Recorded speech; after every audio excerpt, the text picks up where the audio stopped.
கர்த்தருடைய பரிசுத்த நாமத்துக்கு மகிமை உண்டாவதாக. Glory be to the holy name of the Lord. பிரசங்கியின் புஸ்தகம் 2ஆம் அதிகாரம் 25ஆம் வசனத்தை ஒரு விசை வாசி. Ecclesiastes chapter 2 verse 25. பிரசங்கியின் புஸ்தகம் 2ஆம் அதிகாரம் 25ஆம் வசனம். என்னை பார்க்கிலும் சம்பிரமமாய் சாப்பிடத்தக்கவன் யார்? என்னை பார்க்கிலும் துரிதமாய் சம்பாதிக்கத்தக்கவன் யார்? இங்கே பிரசங்கி சொல்லுகிறான், என்னை பார்க்கிலும் துரிதமாய் சம்பாதிக்கத்தக்கவன் யார்? Who can earn more than I, says the Ecclesiastes here. இன்றைக்கு உலகத்திலே பல விதங்களில் பலரும் சம்பாதிக்கிறார்கள். Today many of them are earning in this world. பல விதங்களிலே அவர்கள் சம்பாதிக்கிறார்கள். And they are earning in many ways. ஆனால் இவன் சொல்லுகிறான், என்னை பார்க்கிலும் யாராவது துரிதமாக வேகமாக அதிகமாக சம்பாதிக்க முடியுமா என்ற ஒரு கேள்வியை எழுப்புகிறான். But here he is arising a question as to who else can hasten to earn more than I. கர்த்தர் அவனுக்கு சகலத்தையும் கொடுத்திருந்தார், ஆனபடியால் அவன் துரிதமாய் சம்பாதித்தான். The Lord had given everything to him and therefore he hastened and earned things. நாமும் கூட இந்த உலகத்திலே சம்பாதிக்க முடியாத பல விதங்களிலே பிரயாசங்களை எடுக்கிறோம். We too are laboring hard that we might earn much in the world. இன்னைக்கு பலரும் பல விதங்களிலே சம்பாதிக்கிறார்கள். Today many of them are earning in different ways. நியாயமான முறையிலே சம்பாதிக்கிற ஒரு கூட்டத்தை பார்க்கலாம். We see a group of people who are justly getting their earnings. அநியாயமாய் சம்பாதிக்கிற ஒரு கூட்டத்தை பார்க்கலாம். And we feel those who are unjustly getting their earnings. மற்றவருடைய பொருள்களை அபகரித்து சம்பாதிக்கிற ஒரு கூட்டத்தை பார்க்கலாம். And we see others who are exploiting other things and they are earning. ஏமாற்றி சம்பாதிக்கிற ஒரு கூட்டத்தை நாம் பார்க்கலாம். We see some people who are earning by deception. ஒரு சிலருக்கு சம்பாதிக்க தெரியவில்லை என்று சம்பாதிக்க முடியாமல் தோற்று போகிறதையும் பார்க்கலாம். We see some of them failing without being able to earn.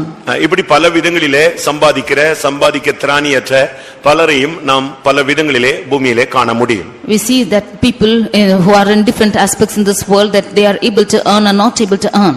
ஆனாலும் கூட ஏதாவது ஒரு விதத்துல கொஞ்சமாவது நாம் சம்பாதிக்கிறோம். Yet in some way or the other we should earn something. ஒரே நாளிலே கோடிக்கணக்காக சம்பாதிக்கிறவர்கள் உண்டு. And there are people who go in one day and earn for their living.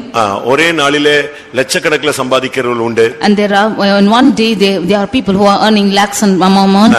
ஒரே நாள்ல ஒண்ணுமே சம்பாதிக்க முடியாமல் லட்சக்கணக்கில் கோட்டை விட்டு ஏமாற்றப்பட்டு இல்லாவிட்டால் தோற்று போன ஒரு கூட்டமும் உண்டு. There's a group of people who are also failing and defeated, not able to earn and have lost even lakhs in one day. ஆனால் இங்கே பிரசங்கி சொல்லுகிறான், நான் துரிதமாய் சம்பாதிக்க கூடியவன். But here the Ecclesiastes says that he is able to earn with hasten. வேதத்தின் அடிப்படையிலும் உலகத்தின் அடிப்படையிலும் நாம் ஒவ்வொருவரும் ஒவ்வொரு விதங்களிலே நாம் சம்பாதிக்க கடமைப்பட்டவர்கள். In the aspect of the word of God we are intended to earn. இன்றைக்கு வேதபாடம், நீ என்னத்தை சம்பாதிக்கிறாய்? Today's Bible study is, what are you earning? இல்லாவிட்டால் என்னத்தை சம்பாதித்தாய்? Or what have you earned? இதுவரைக்கும் நீங்க என்னத்தை சம்பாதித்திருக்கிறீர்கள் என்பதை நீங்கள் ஒரு விசை திரும்பி பாருங்கள். You turn back and see as to what you have earned thus far. இப்பொழுது நம்முடைய சம்பாத்தியத்தில் நமக்கு கையில என்ன இருக்கிறது என்பதை நீங்கள் சிந்தித்து பாருங்கள். You think and see as to what is your earning now in your hand. இப்படி நாம் சிந்தித்து பார்க்கும் பொழுது நம்முடைய இப்பொழுது தற்போதைய சம்பாத்தியம் என்ன என்பதை நாம் கண்டுபிடித்து விடலாம். We should, when we consider like this, we can see as to what our earning is nowadays. ஒரு சிலர் வேலைக்கு போகிறார்கள், ஒன்றும் சம்பாதிக்கிறதில்லை, அவர்கள் வெறுமையாக திரும்பி வருகிறார்கள். Some of them are not going to work and not earning anything and come back emptily. கடைசில அவங்க சொல்றது, எனக்கு லக் இல்ல, அதிர்ஷ்டம் இல்லன்னு சொல்வாங்க. Finally they say that they don't have luck. இப்படி எல்லாம் பலரும் பல விதங்களிலே புலம்பிக் கொண்டிருக்கிற காலங்களிலே ஒரு கூட்டம் ஜனங்கள் கோடிக்கணக்கில் சம்பாதித்துக் கொண்டிருக்கிறார்கள். In times when the people are lamenting like this, one group of people are earning crores of amount. இந்த வசனத்தை கேட்கிற இல்லாவிட்டால் தேவனுடைய வார்த்தையை கேட்கிற உங்களில் எத்தனை பேர் எந்த விதத்திலே சம்பாதித்திருக்கிறீர்கள்? இல்லாவிட்டால் எவ்வளவு நீங்கள் சம்பாதித்து வைத்திருக்கிறீர்கள்? Those of them who are hearing this word, as to how much you have earned or how much are you earning now? வேத வசனத்தின்படி நாம் எதை சம்பாதிக்க வேண்டும்? According to the word of God, what should we earn? இப்படிப்பட்ட கேள்விகளுக்கு நாம் இந்த மாலை வேளையிலே ஒரு தெளிவான பதிலை பெற்றுக்கொள்ள வேண்டியது அவசியம். It is needful for us to get a clear answer for such a question. முதலாவது, சம்பாதிக்கிறதுக்கான பலனை கொடுக்கிறவர் தேவன் என்கிற அறிவு நமக்கு தேவை. Firstly, we should have the knowledge as to God who is giving us the strength to earn. என்னதான் நாம் முயற்சிகள் எடுத்தாலும் தேவன் அந்த பலனை கொடுத்தாதான் நமக்கு அந்த ஐஸ்வரியம் நம்முடைய கரங்களில் கிடைக்கும். How much ever we take our efforts, if the Lord only should give his strength, that riches will come into our hands. நீ பாட்டுக்கு சம்பாதிச்சிட்டு எல்லாம் நான் தான் சம்பாதிச்சேன்னு நீ சொல்லிட கூடாது.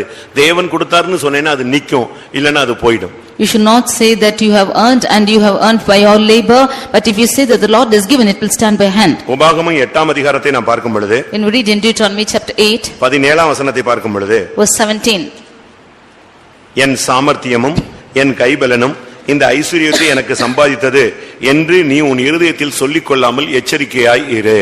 And thou should not say in thine heart, my power and the might of my hand have gotten me this wealth. என்னுடைய அறிவு என்னுடைய திறமை தான் இதெல்லாம் எனக்கு சம்பாதிச்சு கொடுத்தது அப்படின்னு நீ வார்த்தையை use பண்ணிராத.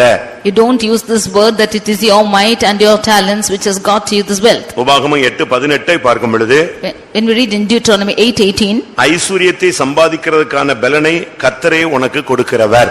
for it is the Lord who giveth thee the power to get wealth. அப்படினால ஐஸ்வரியத்தை சம்பாதிக்கத்தக்கதான பலன் நம்முடைய பலன் அல்ல, அது தேவனிடத்திலிருந்து வருவது என்பதை நாம் புரிந்து கொள்ள வேண்டியது அவசியம். Therefore we should understand that the power to get wealth is not ours but it is coming from God. நான் சம்பாதிச்சேன், நான் தான் திறமையா செஞ்சேன், என்னால இல்லன்னா நீ என்ன சம்பாதிச்ச, நான் என்ன சம்பாதிச்சேன்னு சொல்லிட்டு கடைசியில ஆண்டவருக்கு கொடுக்க வேண்டிய கனத்தை கொடுக்காத பட்சத்துல எல்லாமே நம்ம விட்டு விலகி போகிறதை பூமியிலே காண முடியும். When we say that we have got the wealth and I have labored and I have earned much like this, we can see that we are losing everything when we do not give the honor to God. தயவு செய்து இந்த உலகத்திலே நாம் எந்த சூழ்நிலையிலும் நான் சம்பாதித்தேன் என்ற வார்த்தையை தவறி கூட நாம் உபயோகித்து விடக்கூடாது. In any situation in this world, please do not utter this word that you have got the wealth. ஆனால் இந்த சாலமோன், இந்த ஞானி, இந்த பிரசங்கி இப்படிப்பட்ட வார்த்தையை சொல்லி எல்லா நன்மைகளையும் இழந்து கடைசியிலே விசுவாச வீரர் பட்டியலிருந்து விலகி போய்விட்டதையும் நாம் பார்க்க முடியும். But we can see the wise man Solomon in this Ecclesiastes saying such a word has gone away from even the blessings. அவன் கடைசியிலே நான் சம்பாதித்தேன் என்ற வார்த்தையை உபயோகிக்க ஆரம்பித்து விட்டான். Finally he began to use this word that he has earned and earned. இவனுக்கு அந்த ஞானத்தை கொடுத்தது யாரு? Who is the one who gave him such wisdom? நீங்கள் வேதத்தின் அடிப்படையில் பார்க்கும் பொழுது பிரசங்கி 2ஆம் அதிகாரத்தை பார்க்கும் பொழுது when you read in Ecclesiastes chapter 2, அவைகளிலே அவனுடைய வார்த்தைகளை நாம் பார்க்க முடியும். we can see his words. நான் 4ஆம் வசனத்தில் நான் பெரிய வேலைகளை செய்தேன். Verse 4 we can see that he is saying that I have done great works. 7ஆம் வசனத்தில் வேலைக்காரர்களை நான் சம்பாதித்தேன். In verse 7 he says that I got me servants and maidens. பிரசங்கி 2:8 பார்க்கும் பொழுது பலவிதமான வாத்தியங்களையும் சம்பாதித்தேன். Ecclesiastes 2:8 he says that he got all musical instruments. வெள்ளியையும் பொன்னையும் ராஜ சம்பத்தையும் நான் பொருள்களையும் சேகரித்தேன். I have gathered also unto me silver and gold and peculiar treasure of kings. 9ஆம் வசனத்தில் எனக்கு முன் எருசலேமில் இருந்த எல்லாரை பார்க்கிலும் நான் பெரியவனும் திரவிய சம்பன்னனுமாய் இருந்தேன். Verse 9 he says that I was great and increased more than all that were with before me in Jerusalem. இப்படி எல்லாமே நான் சொல்லிதான் கடைசில ஒரு பிரசங்கி ஒண்ணுமில்லாத பிரசங்கியாக அதிக பிரசங்கியாக போய்விட்டான். Boasting like this Ecclesiastes becomes one who is become more in his wisdom. கர்த்தர் எனக்கு தந்தார், கர்த்தர் எனக்கு சம்பாதித்து தந்தார் என்றுதான் நான் என்ன செஞ்சிருக்கணும், உபயோகித்திருக்க வேண்டியது அவசியம். It is needful for him to say that it is the Lord who has given me and the Lord has made me to earn. ஏனென்றால் வேத வசனத்தின் அடிப்படையில சாலமோன் இந்த ஸ்தானத்துக்கு வர வாய்ப்பு கிடையாது. Because in the aspect of the word of God, Solomon had no opportunity to come to this position. ஏனென்றால் அவன் அந்த ராஜவம்சத்தை சேர்ந்தவன் அல்ல. Because he was not belonging to this kingly place. தாவீதுக்கு கர்த்தர் சிங்காசனத்துக்கு என்றைக்கும் இருக்கும்படியாக குமாரனை தருவேன் என்று வாக்கு பண்ணிவிட்டார். The Lord has promised David that he will give him a son without failing in his stead. அந்த ஸ்தானத்துக்கு வரும்படியாக அநேகர் போராடி கொண்டிருந்தார்கள். And many of them were striving to come to that position. அதனால நீங்க பைபிள்ல படிச்சு பாத்தீங்கன்னு சொன்னா சாலமோனுக்கு ஒரு மானியம் கொடுத்து அரண்மனையில ஒரு குவார்டர்ஸ்ல அவனை உட்கார வச்சிருந்தாங்க. Therefore when you see the word of God, you can see that Solomon was given a wages and was made him to sit in a palace. பத்சேபாளுக்கு ஒரு வீடு கொடுத்து வச்சிருந்தாங்க. For Bathsheba was given a house. சாப்பாட்டுக்கு மானியம் கொடுக்கப்பட்டது. They were given wages to eat. அவன் அந்த வீட்ல அந்த அம்மாவோடு இருந்து கொண்டே இருந்தான். And he was with his mother in that place. சாலமோன் அம்னோனுக்கோ அப்சலோமுக்கோ யாருக்குமே ஆகாது. Solomon was not liked by Amnon or Absalom. ஏன்னா அவன் சரியான விதத்துல இந்த பாதையில உள்ள வரல. Because he did not come in a right position in this place. அதோனியாக்கு இவனை பார்த்தா ஆகாது. Adonijah did not like him at all. அம்னோனுக்கு இவனை பார்த்தா ஆகாது. Amnon did not like him. அப்சலோமுக்கு இவனை பார்த்தா ஆகாது. Absalom did not like him. அவனுக்கு ஏதோ சாப்பாடு கொடுக்கறாங்க அப்படினு தான் அவங்க வச்சிருந்தாங்க. They will see as to what food they are giving to him. ஆனா கடைசில கர்த்தர் கிருபையாய் இந்த வாய்ப்பை இவனுக்கு கொடுத்தார். But lastly the Lord graciously granted him this position. இதை குறித்து அங்கே பத்சேபாள் ராஜாவினிடத்துல பேசும் பொழுது about this when Bathsheba was speaking to the king, புலம்பலோடு தான் அவன் சமூகத்துல வர்றா. she is coming only with lamentation to his presence. நீங்க திடீர்னு இறந்து போயிட்டீங்கன்னா என் கதை என்ன ஆகும்? If you will suddenly die, what will be my state? நான் குற்றவாளியா போய்டுவேமே. I will become one who is being 1 ராஜாக்கள் 1ஆம் அதிகாரம் 21ஆம் வசனத்தை பார்க்கும் பொழுது 1 Kings 1:21 நீர் ஒன்னும் சொல்லாமல் அறிவியாமல் போனால் If you are not going to tell me நீர் anything, பிதாக்களோடே படுத்துக்கொண்ட பின்பு நானும் என் குமாரனாகிய சாலமோனும் குற்றவாளிகளாய் எண்ணப்படுவோம். then when you sleep with the fathers and I and my son Solomon shall be counted offenders. எவ்வளவு தெளிவான ஒரு வார்த்தை அங்க சொல்லப்படுகிறது என்பதை நீங்கள் சிந்தித்து பாருங்க. You should think and see as to what a clear word is uttered here. தாவீது ஒண்ணும் சொல்லாம செத்து போயிட்டா அடுத்த யாரு ரெண்டு பேரும் குற்றவாளி ஆயிருவாங்க? பத்சேபாலும் சாலமோனும் குற்றவாளியா மாறிடுவாங்க. If David dies without uttering a word, then Solomon and his mother will be counted as offenders. அப்படிப்பட்ட குற்றவாளிகளாய் எண்ணப்பட வேண்டிய சூழ்நிலையில் இருந்த ஒரு மனிதனுக்கு கர்த்தர் அந்த சிங்காசனத்தை கொடுக்கிறார். Then like a man who is like this found as an offender, the Lord is giving him the throne. இப்ப சிங்காசனம் கிடைச்ச பிறகு அவனுக்கு ஞானம் இல்லாமல் காணப்படுகிறான். Now after getting the throne, he is found without wisdom. ஏன்னா அந்த தெளிவான அறிவு அவனுக்கு கிடையாது. Because he did not have a clear knowledge. ஆனா ஒரே ஒரு அறிவு இருந்துச்சு, ஆண்டவரை ப்ளீஸ் பண்ணி வாழ்ந்தா நம்ம எப்படியா நின்றலாம். But he had one wisdom as to if he should please the Lord, he can somehow stand by. அதுக்காக ஆண்டவருக்கு போய் பலி செலுத்தி காத்து கிடந்தான். Therefore he went and offered to the Lord and was waiting. அன்றைக்கு இரவு கர்த்தர் அவனோடு பேசி உனக்கு தேவையானதை கேளு என்று சொன்னார். That night the Lord spoke to him and said, you ask what you want. அன்றைக்கு அவனுக்கு கிருபையாய் கிடைத்ததுதான் இந்த ஞானம். It was that day graciously the Lord gave him this இந்த wisdom. ஞானத்தை வச்சுதான் இதெல்லாம் சம்பாதிச்சான். Getting with this wisdom he earned everything. அதனாலதான் பிரசங்கி 2:9 சொல்றான், என் ஞானமும் என்னோடு கூட இருந்தது. And Ecclesiastes 2:9 he says that my wisdom remained with me. அது உன்னுடைய ஞானமா? If it is true, அது உன்னுடைய பலனா? is that your அது strength? உன்னுடைய அறிவா? Is that your wisdom? எல்லாம் யாருடையது? Or whose is that? எல்லாம் யாருடையது? Whose is that? தேவனுடையது. It is all God's. அங்கதான் இவன் தவறு செய்கிறான். And there only he made the mistake. பிரியமானவர்களே, நாம் இந்த உலகத்திலே என்னத்தை சம்பாதிக்கிறோம்? Dear beloved, what are we earning in this world? துரிதமாய் சம்பாதிக்கிறீங்களா?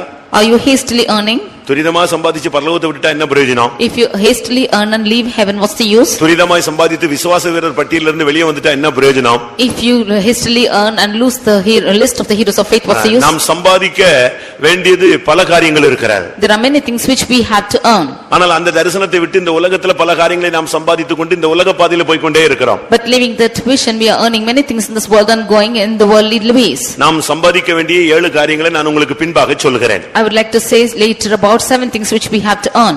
முதலாவது யாக்கோபு எதை சம்பாதித்தான்? Firstly, Jacob, what did he earn? நீ என்னத்தை சம்பாதித்தாய்? யாக்கோபு என்னத்தை சம்பாதித்தான்? What did Jacob earn? இன்றைக்கு முற்பிதாக்களிலே ஒரு சிலர் கூட சில நேரங்களில் அவர்கள் பாதை மாறினதை நாம் விளங்கிக் கொள்ள முடியும். Today even the forefathers we can see that some of their paths have been traversing. ஆதியாகமம் Genesis 30 அதிகாரம் chapter 30 26 வசனத்தை பார்க்கும் பொழுது verse 26. அவன் தான் சம்பாதித்த பெரிய சாதனைகளை சொல்லுகிறான். We see his great things which he have earned. 30:26. நான் உமக்கு ஊழியம் செய்து சம்பாதித்த என் மனைவிகளையும் என் பிள்ளைகளையும் எனக்கு தாரும். இவன் ஊழியம் செய்து சம்பாதித்தது மனைவிகள், பிள்ளைகள். He has only served for his wives and children. இவன் இந்த உலகத்துல அவன் அதிகமாக சம்பாதித்தது மனைவிகளையும் பிள்ளைகளையும். He served hard to get wives and children. அவன் ஊழியம் செஞ்சு கடைசில அவனுக்கு கிடைச்ச பிரதிபலன் என்ன? சீயோன் இல்ல எருசலேம் அல்ல, கிடைச்சது என்னது? என்ன கிடைச்சது?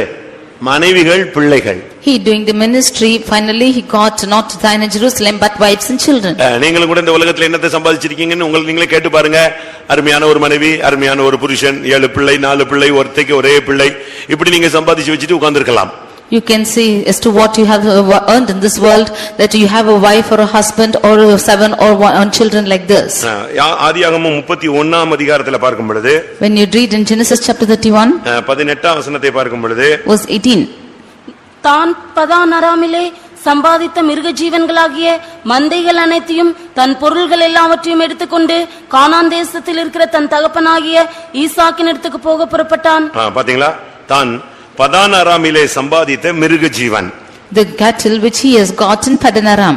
அவன் பதான் அராமிலே சம்பாதித்தது முழுசும் மனைவிகள், பிள்ளைகள், மிருக ஜீவன்கள், மந்தைகள் தான் அவனுக்கு சம்பாதிக்க முடிஞ்சது. All what he had earned in Padan Aram was wives and children and cattle. இது பழைய ஏற்பாட்டு காலத்து பரிசுத்தவான்களுடைய தரிசனம் அப்படி இருந்தது. The vision of the Old Testament saints was like this. அவர்கள் எழுத்துக்குரியவர்கள், They were literal ஆனால் நாம் ஆவிக்குரியவர்கள். and we are spiritual. அதுக்காக மனைவி வேண்டாம், பிள்ளை வேண்டாம், குடும்பம் வேண்டாம் நாம் பிரசங்கிக்க வரவில்லை. I do not want to come and preach us to, we do not want wife or children or families. ஆனா ஒரு குடும்பமா இருந்துகிட்டு இதிலேயே நம்முடைய கவனத்தை செலுத்தி மகிமையின் தரிசனத்தை நாம் விட்டுவிடக் கூடாது. But being in a family like this, giving more importance to this, we should not live a glorious vision. அவன் மனைவிகளையும் பிள்ளைகளையும் சம்பாதித்தான். He earned his wife and children. இதனுடைய சரியான அர்த்தம் என்ன? ஆவிக்குரிய தன்மை என்ன?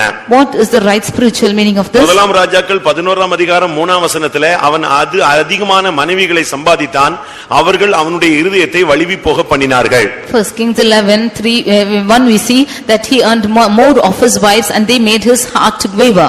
1 ராஜாக்கள் 11:3 நாம் இதை பார்க்க முடியும். First Kings 11:3 we can see. அவனுடைய சம்பாத்தியத்திலே அவனுக்கு கிடைச்சது, சாலமோனுக்கு கிடைச்சது என்ன? And what was the earning of Solomon? 1000 மறுமனையாட்டிகள். It was 1000 concubines. அதாவது மனைவிகளை சம்பாதிச்சான்னா பலவீனத்தை அதிகமா சம்பாதிச்சிருக்கிறான். And more than he was earning more of his wives, that is weakness. அழிந்து போகிற தன்மையை நாம் அதிகமா இந்த உலகத்திலே சம்பாதித்து எந்த விதமான பயனும் கிடையாது. There is no use for us to earn perishable things of this world in this world. இன்னைக்கு நாம் இந்த உலகத்திலே என்னத்தை சம்பாதித்து வைத்திருக்கிறோம்? What have we earned in this world today? நீங்க சரியான விதத்துல நீங்க சிந்தித்து பாருங்க. You think of this rightly. உங்களுடைய சம்பாத்தியத்திலே வந்ததான வருமானங்கள் எந்த தன்மை உள்ளது? What is the tendency of the earning you earn? தேவன் அதை கொடுத்தாரா இல்ல நீயே அதை சம்பாதித்தேன் என்று உனக்கு பெருமை இருக்கிறதா? Has the Lord given to you, or do you have the pride that you have achieved it? Solomon ஒரு தொங்கு தோட்டத்தை நேபுகாத்நேச்சார் ஒரு தொங்கு தோட்டத்தை கட்டினான். We see that Nebuchadnezzar built hanging அதை கட்டி gardens. முடித்த உடனே அவன் சொன்ன வார்த்தை என்ன? What was the word that he uttered after building நான் it? கட்டின மகா Babylon. It's the great Babylon which I have built. அந்த நான் கட்டின மகா பாபிலோன் சொன்ன உடனேயே கர்த்தர் அவனை தட்டி விட்டுட்டார். The moment he said that it's Babylon which I have built, the Lord knocked him off. அடுத்த நிமிடம் அவன் மிருகமாக மாற்றப்பட்டான் என்று வேதம் சுட்டிக்காட்டுகிறது. The word of God says that the next moment he became a beast. எப்பொழுதும் கர்த்தர் உங்களுக்கு கொடுத்தா கிருபை ஆண்டவர் கொடுத்தார்னு அறிக்கையிட்டே போனீங்கன்னா இது உங்களுக்கு ஸ்டாண்ட் பண்ணிக்கிட்டே வரும். As long as you keep confessing that the Lord has given, then this will stand by with you. நான் சம்பாதிச்சேன் நீ என்ன கொண்டு வந்தியா, நீ கொண்டு வரலையே, நான் கஷ்டப்பட்டேன், நானே அழிச்சுக்கிட்டே இருக்கலாம். When you ஏன்னா say, நான் சொல்லிட்ட பத்தியா அது அழிவுக்கு அடுத்த பாதைக்கு உன்னை இழுத்துட்டு போகிறது. when you say that I have earned and I have labored like this, when you utter a word like this, then it will lead to destruction. இந்த உலகத்துல நாம் எப்படி சம்பாதிக்கிறோம்? How are we earning in this world? இன்னைக்கு உலகத்துல பலர் பல விதங்களிலே சம்பாதிக்கிறார். Today many of them are earning in different ways in the world. நீதிமொழிகள் 21:6 பார்க்கும் பொழுது Proverbs 21:6. நீ சம்பாதி, ஆனா பொய் நாவினால் சம்பாதிக்காதே. You earn but not with a lying spirit. பொய் சொல்லி நீ சம்பாதிக்கணும்னு ஒண்ணும் அவசியம் இல்லை. There is no need for you to earn with robbery. நீ பொய் சொல்லி ஒரு சொத்தை சம்பாதிச்சு வச்சிருந்தேனா, If you say lies and earn something, அது எப்படிப்பட்டதா இருக்கும் என்று வாசியுங்க. பொய் நாவினால் பொருளை சம்பாதிப்பது சாவை தேடுகிறவர்கள் விடுகிற சுவாசம் போல் இருக்கும். பொய் நாவினால் பொருளை சம்பாதிப்பது சாவை தேடுகிறவர்கள் விடுகிற சுவாசம் போல இருக்கும். the robbery of the wicked is like those who are seeking death. பலர் விதங்களிலே சம்பாதிக்கிறார்கள். Many of them are earning in different ways. சகோதரன் ஏவிஎம் ராஜன் அவர்கள் இந்த மார்க்கத்துக்குள்ளே வந்தபோது, When brother AVM Rajan came into this religion, ஒரு நாள் பாஸ்டர் எஸ்பி ஆனஸ்ட் அவர்களிடத்துல வந்து ஒரு குறிக்கப்பட்ட தொகையை காணிக்கையாக கொடுத்தார். and once Pastor S.B. Ernest gave a particular place for as an offering. உடனே பாஸ்டர் ஆனஸ்ட் அதை வாங்கவில்லை. Immediately Pastor Ernest did not get it. இது எப்படி வந்த பணம் என்று கேட்டார். He asked us to how this money came. திரைப்படத் துறையில சம்பாதித்ததுன்னு சொன்னார். This is the money earned from films, he said. அப்படி சம்பாதிச்ச பணம் காணிக்கையாக வேண்டாம். Do not give such earning as an offering, he said. அது அவருக்கு துக்கத்தை உண்டு பண்ணல. That did not grieve him. ஏன்னா அவர் ஆவிக்குரியவராய் மாறுபடியாக சிந்தையில வந்ததனால அவங்க ஏற்றுக்கொள்ளாதது அவருக்கு பெரிய ஆச்சரியமாக இருந்தது. It was a great surprise that he did not accept because he was longing for a spiritual life. ஏனென்றால் மத்த சபைக்காரன்லாம் எவ்வளவு கொடுத்தாலும் வாங்குறதுக்கு ரெடியா இருக்கும்போது இவங்க கொடுத்த இவ்வளவு பெரிய அமௌண்ட்டை வேண்டான்னு சொல்றாங்களே, அப்படியானாலும் இவங்க பணத்தை வெறுத்தவர்கள்னு சொல்லி அவர் சாட்சி கொடுத்தார். When other church members are receiving money in any kind, when these people are not receiving, this means they have hated money. இன்னைக்கு உலகத்துல என்ன பழமொழி? Today what do we need the word money in this world? உலகத்துல என்ன பழமொழின்னு சொன்னேன். What is the proverb in the world? என்ன பழமொழி? நீ எங்க போயினாலும் மேய்ஞ்சிட்டு வரலாம், ஆனா இங்க வந்து என்ன செய்யணும்? பால் கறக்கணுமா? You can go graze anywhere but come and milk out here. மாடு எங்கயாவது போய் எவன் வீட்லயாவது தின்னு சாப்பிட்டு அப்படியே எல்லா தோட்டத்தையும் காலி பண்ணிட்டு, ஆனா பால் கறக்கிறதுக்கு எங்க வந்துரும்? வீட்டுக்கு வந்துரும். The cow will go and graze anywhere in the world and it will come back home to give its milk. அதுபோல ஒரு சிலர்லாம் சபையில நீ எப்படி சம்பாதிக்கிற, எப்படி வந்துச்சு, என்ன பணம், என்ன ஒண்ணுமே கேட்கறது இல்ல. அவன் எங்கேயோ போய் என்னெல்லாமோ பண்ணிட்டு வந்துருவான். ஆனா அப்படி நாம காணிக்கை செலுத்த கூடாது, அப்படி சம்பாதிக்கவும் கூடாது. Some of them in the churches, they do not know as to how they are going and earning and how they are earning money, but we should not earn like that nor neither offer like that. வேசியின் பணயமும் நாயின் கிரயமும் தேவனுடைய சமூகத்துக்கு என்ன செய்ய கூடாது? வரக்கூடாது. The money of the harlot and the wages of the dog should not come to the presence of God. பொய் நாவினால் சம்பாதிச்சு அதுல நீங்க காணிக்க கொடுக்கிறது, அதுல நீங்க ஊழியம் செய்யறது, அதுல நீங்க விருத்தி அடையணும்னு ட்ரை பண்றது சாகிறவன் விடுகிற சுவாசம் போல இருக்கும். அந்த கடைசி நேரத்துல லாஸ்ட் பிரீத்திங் இருக்க, அதுதான் அது. Getting the treasures by a lying tongue is vanity, which is like the breath of the one who is seeking for death. Solomon ஒரு பெரிய ஞானி. And Solomon was a great wise person. ஆனா அவன் பயங்கரமா சம்பாதிச்சுக்கிட்டே இருந்தான். But he kept on earning. அவனுக்கு வருஷம் வருஷம் ஒரு குறிக்கப்பட்ட இடத்துல இருந்து பொன் வந்துகிட்டே இருக்கும். And there will be gold which is coming from a particular place every year. அவனுக்கு பொன்னுடைய அளவு என்ன? What is the weight of the gold which came for him? ஒரு குறிக்கப்பட்ட இடத்துல இருந்து அவனுக்கு இவன் சம்பாதிக்கிறதுல ஒரு குறிக்கப்பட்ட இடத்துல இருந்து ஒரு குறிக்கப்பட்ட டயத்துக்கு பொன் வரும். தங்கம் வருகிறது. From a particular place, in a particular period of time, he will get the gold every year. எவ்வளவு தாலந்து பொன்னு வந்துச்சு? How many talents was brought? சொல்லுங்க. என்னது? சொல்லுங்க. 600. வேற? 666. 666. எப்படி இருக்கும்? 1 ராஜாக்கள் 10ஆம் அதிகாரமா 10-15 வசனமா பாருங்க. ஒவ்வொரு வருஷத்தில் அவனுக்கு வந்த பொன் 666 தாலந்து நிறையா இருந்தது. எப்படி இருக்கு பாத்தீங்களா? அவனுக்கு வந்த தாலந்து பொன்னுடைய நிறை எப்படிப்பட்டது? 1 ராஜாக்கள் 10ஆம் அதிகாரம் 15ஆம் வசனத்துல ஒவ்வொரு வருஷத்திலும் அவனுக்கு வந்த பொன் 666 தாலந்து. இது புதிய ஏற்பாட்டுல அந்தி கிறிஸ்துவினுடைய இலக்கம். அது in 1 Kings 10:15 we see that the weight of the talent of gold which came to him was 666. அப்பமே அந்தி கிறிஸ்துவினுடைய ஒரு தாக்குதல் அவனுக்குள்ள இருந்துதான் ஞானத்திலேயே போய் கடைசில கெட்டு ஒண்ணுமில்லாம குட்டிச்சோரா போய் விட்டான். That day itself he had the attack of the Antichrist and went in his wisdom and finally went to destruction. நீங்க எப்படி சம்பாதிக்கிறீங்க? Today how are you earning? நம்ம விசுவாசிகள்லாம் அநேகர் இப்போ பல பிசினஸ் விட்டுட்டாங்க. அதுக்கு காரணம் என்னன்னா அந்த பிசினஸ் போனா என்ன சொல்லணும்? போய் தான் சொல்லணும். Many of our believers have left with their business because if they go into that business they have to utter lies. அந்த மனசாட்சியில கொஞ்சம் சூடுண்ட பொய்யர் என்ன சொல்றாங்கன்னா அவசியப்பட்டா சொல்றதுல ஒண்ணும் தப்பு இல்ல அப்படினு அவங்க மனசாட்சி அப்படி சூடாக்கி வச்சிருக்காங்க. If they are waxed hot in their conscience, they say that it's no wrong in saying lies. பிரியமானவர்களே, நாம் பொய்நாவினால் சம்பாதித்தால் அது சாகிறவன் விடுகிற சுவாசம் போன்றது. Dear beloved, if we are earning with lying tongues, then it's the breath of the ones that who are dying. கர்த்தருடைய பரிசுத்த நாமத்துக்கு மகிமை உண்டாவதாக. Glory be to the holy name of the Lord. இதே பிரசங்கியில நாம் பார்க்கும் பொழுது in the same Ecclesiastes 2ஆம் அதிகாரம் 7ஆம் வசனத்துல அவன் வேலைக்காரர்கள் வேலையாட்கள் எல்லாம் சம்பாதிச்சேன்னு சொல்றான். Chapter 2 verse 7 he says that he has got his servants and maidens. அவனுக்கு எல்லாத்துக்கும் வேலையாள் தான். And if he had servants for everything. எது செய்யணும்னாலும் வேலையாள் தான். For everything he had servants. சேபா ராஜஸ்திரி அவனுடைய ஒழுங்குமுறைகளையும் அவனுடைய வேலையாட்களையும் பார்த்து அசந்து போய்விட்டார். The Queen Sheba, she came and she saw his orders and his servants and she was amazed. எல்லாத்துக்கும் வேலையாள். Everything he had servants. அவன்ட்ட கணக்கு வழக்கில்லாத வேலையாட்களை வச்சிருந்தான். He had servants without number. அந்த அளவு வேலையாட்கள். இப்ப நம்ம கூட அப்படிதான் வச்சிருக்கிறோம். ஒவ்வொன்றுக்கும் வேலையாள். Even we too have kept servants like this. துணி துவைக்க வேலையாள். துணி For washing we have servants. வீடை சுத்தம் பண்ண வேலையாள். For cleaning a house we have servants. அடுத்து சமையலுக்கு வேலையாள். For cooking we have servants. தோட்டத்தை பராமரிக்க வேலையாள். And gardening we have servants. அதனால இவங்களுக்கு வேலையே இல்ல. அதனால வியாதியில இருக்காங்க. They have no other work at all, therefore they are in sickness. எந்த வேலையும் இல்ல. அதனால ஃபுல்லா என்ன இருக்கு? உடம்பு வளையல் இல்லையா? சுகபோக வாழ்வு, உயிரோடு சாவு போயிட்டே இருக்கு. Because they have no other work at all, a luxurious life is leading to death. When they are alive itself, like this they dying. நாம இப்ப என்ன அளவுல நம்ம சம்பாதிச்சு வச்சிருக்கோம் பாருங்களேன். You see as to what extent we have earned and kept மனைவி, now. புருஷன், பிள்ளைகள், வேலையாட்கள், மிருக ஜீவன்கள் இவைகளை தான் நம்ம சம்பாதிச்சு வச்சிருக்கிறோம். Wife, husband, children, servants and cattle. அப்போஸ்தலர் 22ஆம் அதிகாரத்துல பார்க்கும் பொழுது When we read in Acts chapter 22, பவுலை ஒரு சேனாதிபதி அடிச்சு விட்டான். captain of host beat Paul. அப்ப இவன் அவன்கிட்ட பேசுறான். Then he spoke to him. நான் ரோமனாச்சே, நீ அடிக்கலாமா? I am a Roman, how can you beat me? ஏன் அடிச்ச?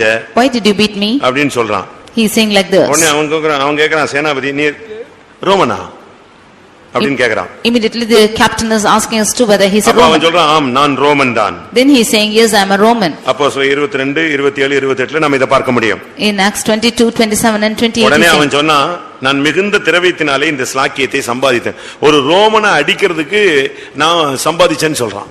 Immediately he is saying that I am free born to I am got to this freedom in order to beat the Romans. ஒரு Roman அவன் Roman அல்ல. He was not a Roman. ஆனா அப்படினாலும் ரோமனை அடிக்கிறதுங்கிறது ஒரு பெரிய காரியம்.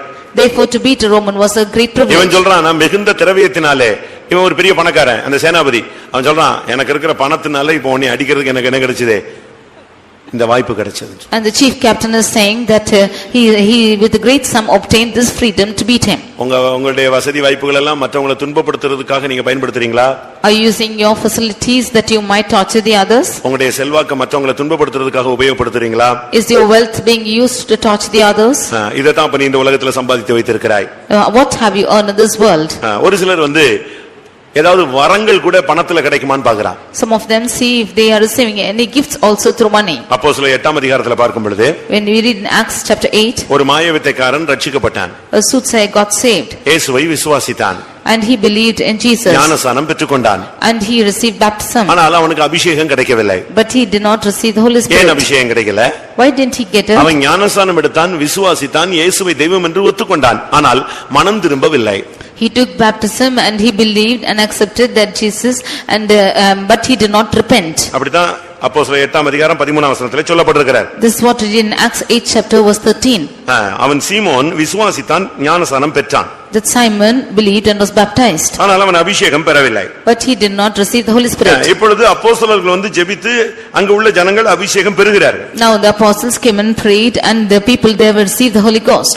இவனுக்கு ஒரு பெரிய ஆச்சரியம். And it was marveling to him. பேதுரு கை வச்சா ஒருத்தனுக்கு அபிஷேகம் கிடைக்குது. When Paul is laying his hands, people are getting the Holy Ghost. அடுத்தவனுக்கு அபிஷேகம் கிடைக்குது. And when he places another person, he is இத getting the Holy பார்த்துக்கிட்டே Ghost. இருந்தபோது, When he saw this, இவன் என்ன செஞ்சிருக்கணும்? what should he have done? இவனும் போய் முழங்கால் போட்டு எதை வாங்கியிருக்கணும்?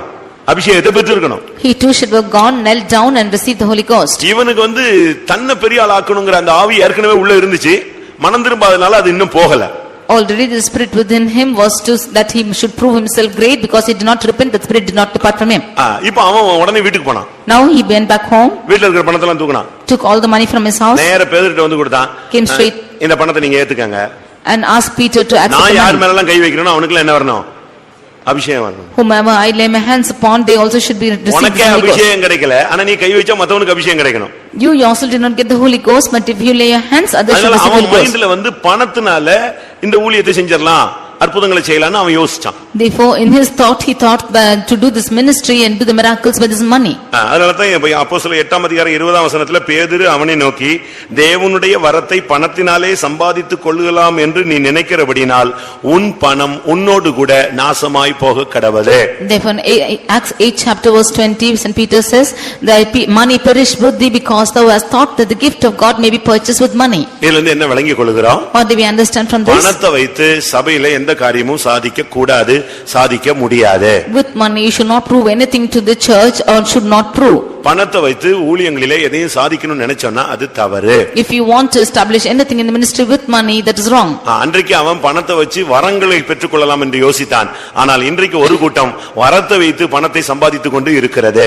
Those days he thought that he could receive that gift with money, but now a group of people are receiving this gift with money. அவன் மைண்ட்ல எப்படி இருந்துச்சு? How was his mind? பணத்தை கொடுத்தா வரம் கிடைச்சிரும்னு நினைச்சான். When he gives money, he can get the gift. அவனுக்கு இந்த சத்தியம் தெரியல, இலவசமாய் பெறுகிற சத்தியம் அவனுக்கு தெரியல. He did not know this truth of receiving freely. இன்னைக்கு ஒரு சிலர் என்ன செய்றாங்க? Today what are some people doing today? இந்த மார்க்கத்துல வந்த பின்பு கர்த்தர் அவங்களை ரொம்ப கொடுக்கிறார். After coming into this religion, the Lord is adding more to them. நல்லா சம்பாதிச்சிட்டு இந்த மார்க்கத்தை விட்டு அப்படியே விலகுறாங்க.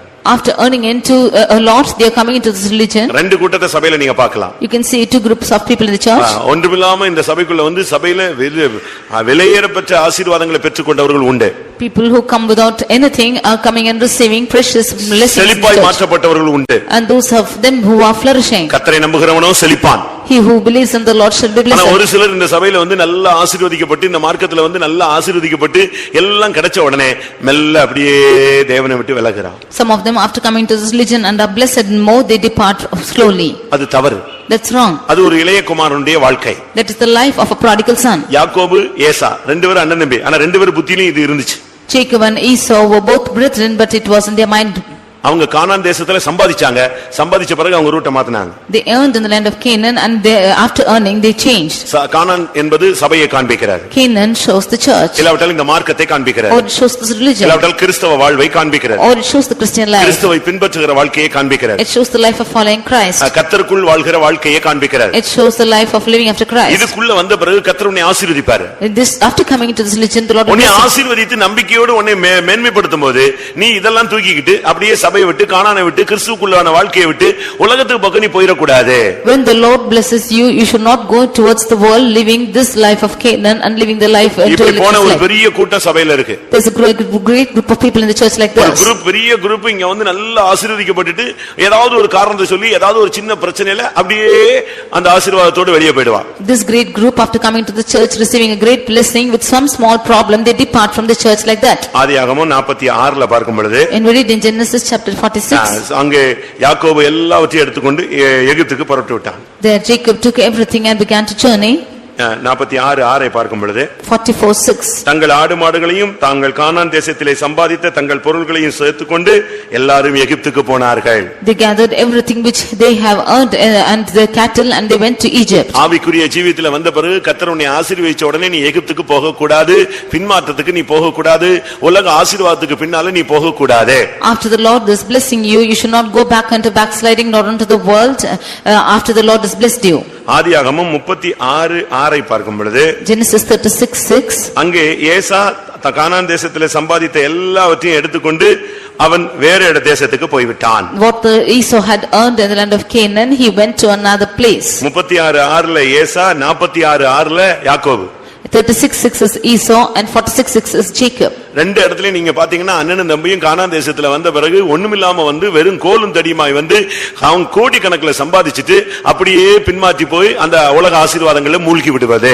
We see that the brethren were blessed like this and he became without anything in his hand, but the Lord had blessed him to full and got him crores of amount and went and lost everything. சம்பாதிச்ச உடனே நமக்கு பெருமை வருது. And after he has earned, pride came into him. சபையில 4 பேர் உன்னை மதிக்கிறான். So 4 of them are respecting in the church. கர்த்தர் தான் அந்த இதை கொடுத்தாருன்னு உனக்கு நம்பிக்கை வேணும். You should have the hope that Lord has given you. இப்ப சபையில யாராவது அடுத்த ஒரு ஆட்சி இல்லாவிட்டால் அடுத்து யாராவது ஒரு புதிய ஆள் மாறி வரும்போது சில நடத்திப்புகள்ல வித்தியாசம் வரும்பொழுது நீங்க இதை சாக்கா வைத்துக்கொண்டு கர்த்தர் கொடுத்த ஆசீர்வாதத்தை எடுத்துட்டு நீங்க உலகத்தின் பக்கமா நீங்கள் போக கூடாது.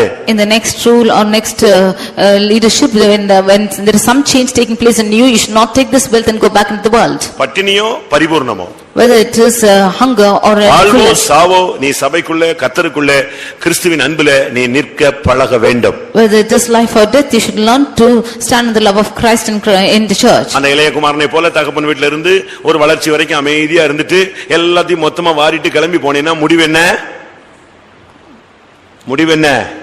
What is the end? பன்றி கூட தான் வாழ்க்கை நடத்த வேண்டும். What is the end if you should go with like the prodigal son, after being grown up with all your wealth, then you should land up with the swine. உன்னை ஆசீர்வதிப்பதின் நோக்கம் என்ன?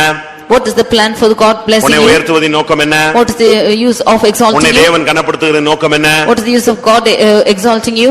நீ இந்த ஜனங்களுக்கு இல்ல சபைக்கு இல்ல அந்த மார்க்கத்துக்கு நீ ஒரு சாட்சியாய் ஒளியாய் ஒரு ஆசீர்வாதமாய் பிரயோஜனமாய் இருப்பாய் என்கிற ஒரு பெரிய நம்பிக்கை தான். That you might be a blessing, a light and some useful person in the church. தேவனுடைய எதிர்பார்ப்பு, நம்பிக்கை, அவருடைய கனவு, தரிசனம், அவருடைய திட்டம் எல்லாத்தையும் நொறுக்கி போட்டுட்டு நீ போனா கர்த்தர் அதை கவனத்திலே வைத்துக் கொள்வார். If you should destroy the plan of God, the vision of God, and if you should go by your side, then the Lord will account for you and bring you to destruction.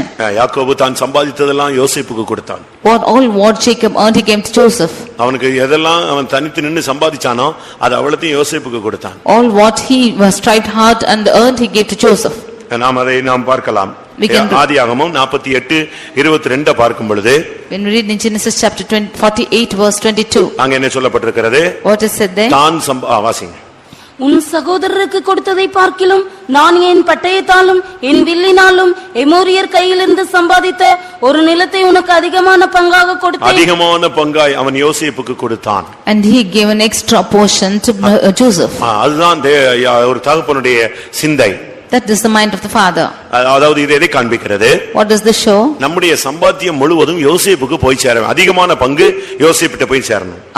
Most of our earnings should go to Joseph. யோசேப்பு கிறிஸ்துவுக்கு முன் அடையாளமான ஒரு நபர். Joseph is a forerunner of Christ. நாம் நம்முடைய தேவனுக்கு நாம் நம்முடைய சம்பாத்தியத்துல அதிகமானதை தேவனுக்கு கொடுக்க வேண்டும். The more of our earning should go to God. இயேசுவும் கூட இந்த உலகத்துல சில காரியங்களை சம்பாதித்தார். Even Jesus earned certain things in this earth. எதை சம்பாதிச்சாரு? What did he earn? இயேசு இந்த உலகத்துல என்ன சம்பாதிச்சாரு? What did Jesus earn in this world? இந்த உலகத்துல வந்தாரே, அவரும் கூட வேலை செஞ்சாரு, பாடுபட்டாரு, எல்லாம் செஞ்சாரு. அவர் சம்பாதித்தது என்ன? அப்போஸ்தலர் 20:28 படி, according to Acts 20:28, what did Jesus earn? தன்னுடைய சுய இரத்தத்தினாலே சம்பாதிக்கப்பட்ட சபை, his own church which he has earned by his அவர் இந்த own உலகத்துல blood. வந்து சம்பாதித்தது சபை. The thing which he earned in this world is the church. நீங்க கூட சில நேரத்துல சொல்லுவீங்க, ரத்த சிந்தி நான் சம்பாதிச்ச வீடு. You might also say that you have shed blood and earned this house. உங்க அப்பா ஒண்ணும் கொடுக்கல. Not your father gave. நான் ரத்த சிந்தி சம்பாதிச்சதான கடை. But I have shed my blood and earned this shop. அது உண்மை. That's true. ஆனா நீ ரத்த சிந்தி சம்பாதிச்சதெல்லாம் மனைவி, பிள்ளை, வீடு, வாசல், காரு, நிலம், ஆஸ்தி, ஐஸ்வர்யம் தான். ஆனா இயேசு ரத்தம் சிந்தி சம்பாதித்தது என்னது? சபை.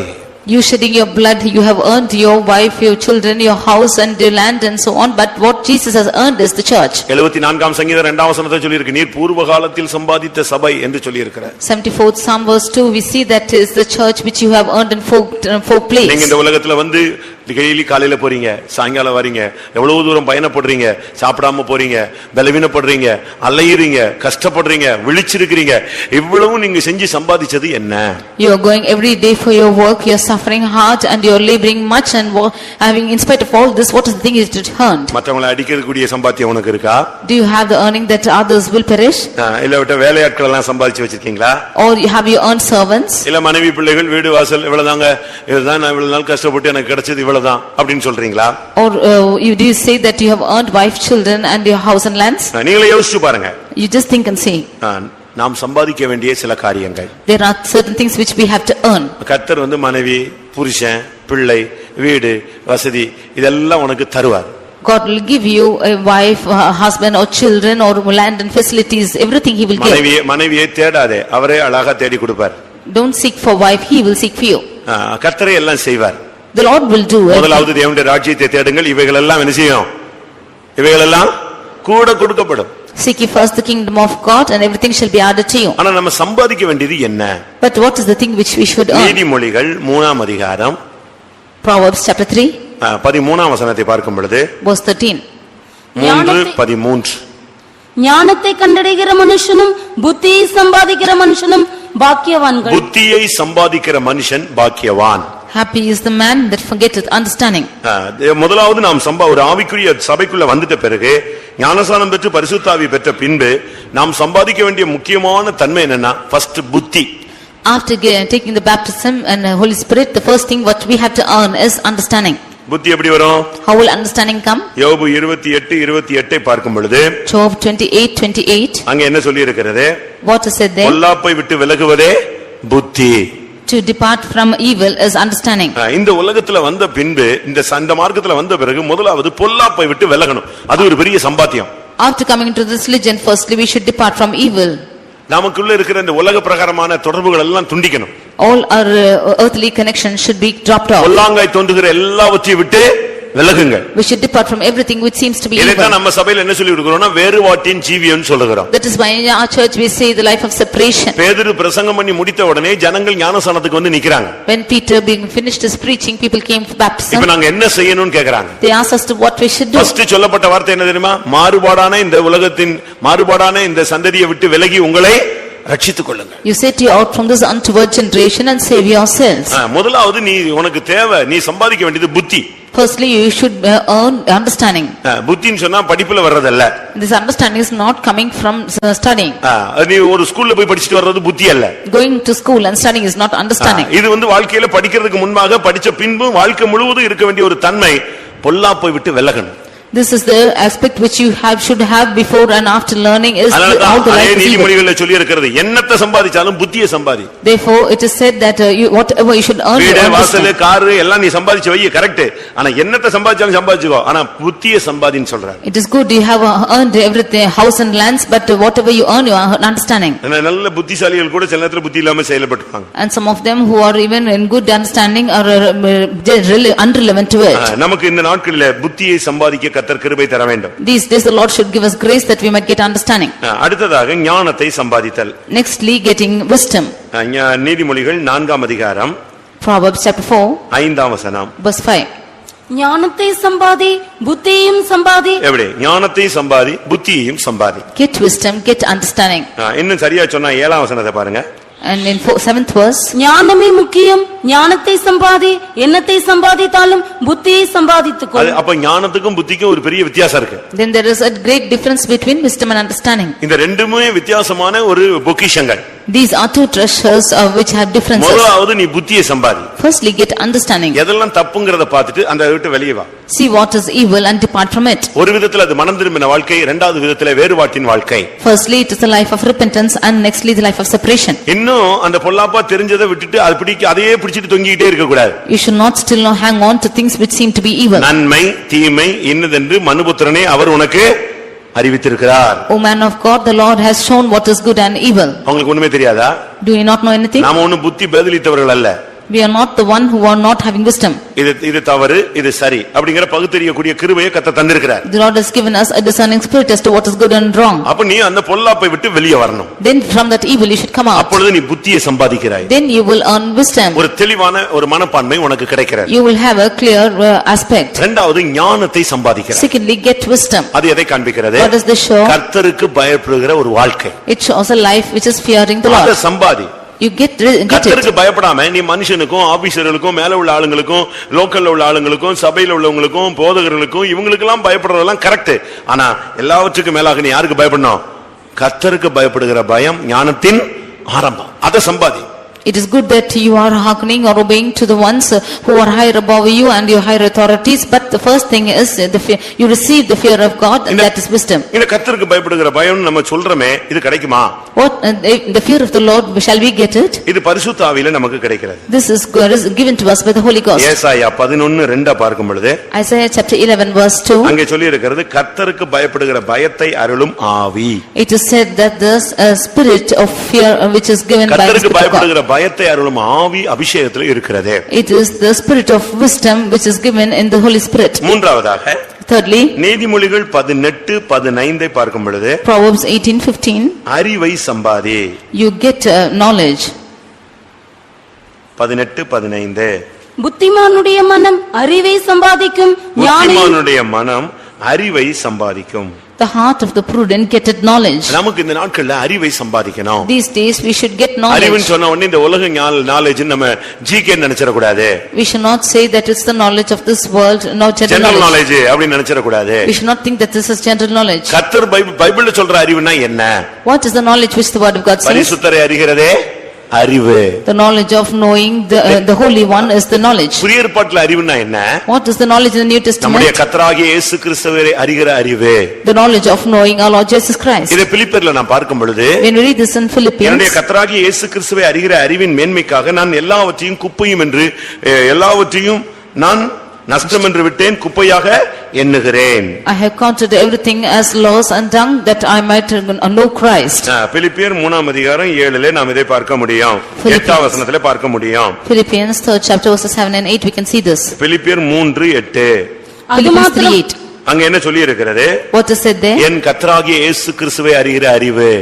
The excellency of the knowledge of Christ Jesus. அது அந்த மேன்மைக்காக நான் எல்லாவற்றையும் நஷ்டம் என்று விட்டேன். For this greatness I have counted everything as அப்ப நாம் loss. சம்பாதிக்க வேண்டியது கிறிஸ்துவை அறிகிற அறிவை நாம் சம்பாதிக்க வேண்டும். Then I should get knowledge and the knowledge of Christ அது Jesus. எதை காண்பிக்கிறது? பிரதிஷ்டையின் ஜீவியத்தை உலகத்தை வெறுப்பதை காண்பிக்கிறது. That shows the life of consecration and hating the world. கர்த்தருடைய பரிசுத்த நாமத்துக்கு மகிமை உண்டாவதாக. Glory be to the holy name of the Lord. நான்காவது Fourthly, நீதிமொழிகள் 31:16 பார்க்கும் பொழுது Proverbs 31 verse 16, அங்கே குணசாலியான ஸ்திரீ சம்பாதிக்கிற ஒரு காரியம் என்ன? there are virtuous woman, what is she earning? ஒரு வயலை விசாரித்து அதை வாங்குகிறாள், தன் கைகளின் சம்பாத்தியத்தினால் திராட்சை தோட்டத்தை நாட்டுகிறாள். ஒரு குணசாலியான ஸ்திரீயினுடைய சம்பாத்தியம் என்ன?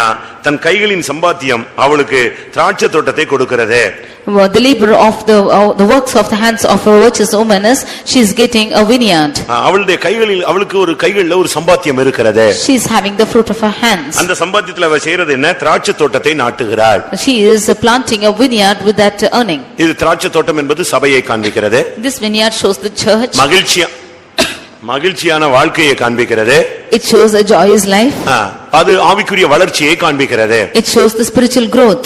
நாம இந்த உலகத்துல என்னத்தை சம்பாதிச்சாலும் சபைய காரியங்களில் நமக்கு பிரயோஜனப்பட வேண்டியது அவசியம். Whatever we earn in this world, we have to be used in this church. திராட்சை தோட்டம் அது நேசருக்குரியது.